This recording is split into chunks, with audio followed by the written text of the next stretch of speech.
common law being relevant as well as constitutional statute law. You know, there's a tension there as well. I think Ron Paul is a genuine person in terms of his belief in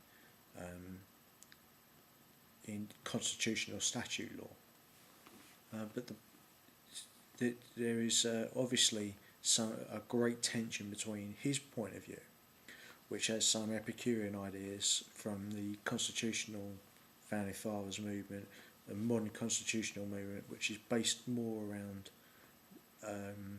as much around those Epicurean and ideas of liberty and everything else,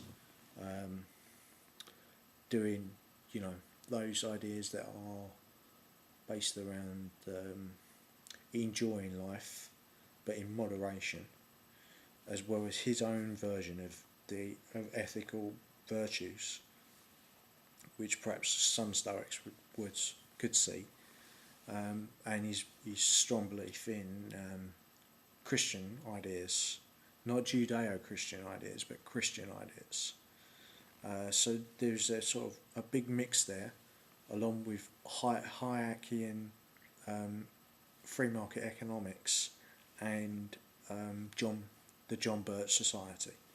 So you could see that there's a big confederation of different ideas that Ron Paul is trying to articulate. And as I gave a little bit of an analysis as well as a critique of those ideas in the We Take Care of Our Own series, which I've just sort of completed. So have a look at that, as well as the unified theory of money, to give you a better idea of those things.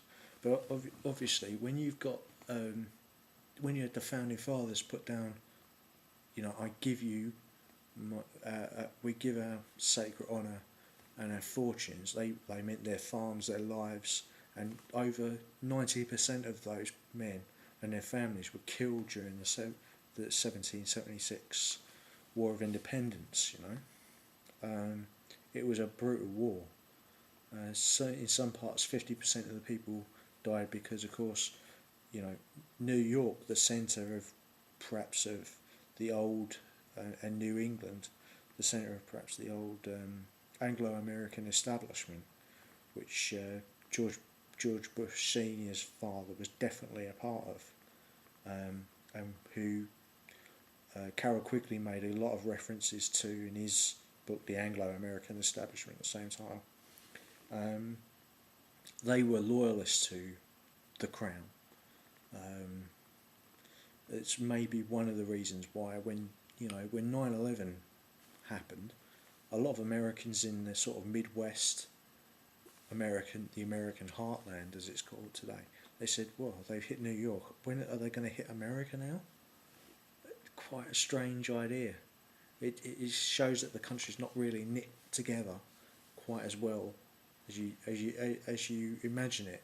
It's not like that one monolith, but a sort of dynamic network of states all working together, you know, somewhat held together by the federal government, and it's been that way since the Civil War with Lincoln. And of course, as I was saying, the difference between the industrialised North and the agrarian South, where you had slavery, well, that wasn't the cause of the American Civil War. The cause was the difference between state rights, where the federal government was trying to dictate to the states what they must do, and that's still a debate that's going on today. As Ron Paul said, no other place in the world had a war about slavery. The Civil War was on state rights. You know, when the Soviet Union, and to a certain extent, well, no, not to a certain extent, but I mean, you know, Nazi Germany, they all used slavery, but that wasn't the main cause of going to war with those countries. And the Soviet Union as a state, it was, I mean, we didn't go to war with the Soviet Union. We did everything we could to avoid war, even with the Chinese, the Marxist Chinese. We did everything, even though they killed 300 million people. So all of these different ideas about American power, particularly because of the question of the southern states, you know, the South could have joined the British Empire, but the British and the tensions between the North, because they harboured Fenian terrorists from Ireland and everything else, trying to start a war which nearly caused the British Army under one of their best generals, probably the best general the British Army's ever had, Wolsey, 117 victories to invade the United States. It didn't happen.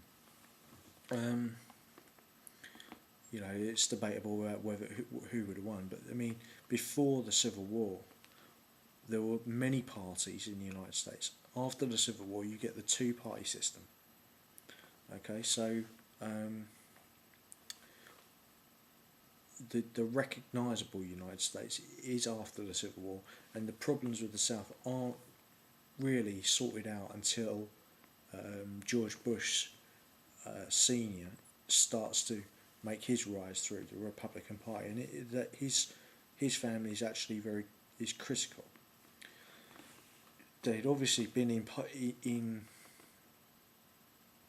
in connection with the Republicans and Democrats before because of the business connections, and of course, you know, the famous series narrated by Laurence Olivier of the World at War has Bush's the last President Bush's great grandfather in there, so he was definitely in, you know, understand, and of course he even spoke about Skull and Bones, but you know, that's a Yale society. I was saying that they're not sinister in their iconography, but beyond that, does anybody really know who? You know, I mean, apart from the Good Shepherd about the CIA, it's not really really well known or explained as to what that is. But certainly there is a connection, a wall between the American public and what really goes on in terms of policy making, because of all these different think tanks like the CFR, the Council on Foreign Relations, which is it has people who are globalists in it, and people who are American exceptionalists and sort of nationalists in the conventional sense, not American nationalists, but the kind of nationalists who want to build up as many connections around the world as possible. For instance, an interesting thing on YouTube was Elmo Zumwalt, who they named the new kind of destroyer after. He was a famous admiral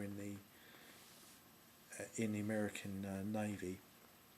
He was an ardent Reaganite supporter, you know, and I mean, I could see that Reagan was different from the others, but he was sort of still connected in with that Anglo-American establishment, you know. His brand of economics as well, which had links with Friedman and all those sort of Chicago school people, as well as Thatcherism, which did a tremendous amount of damage in Britain, nearly destroyed our country. Really, we're still suffering the effects of it. And I've done videos on that evil bastard Margaret Thatcher before, so I'm not going to talk about her.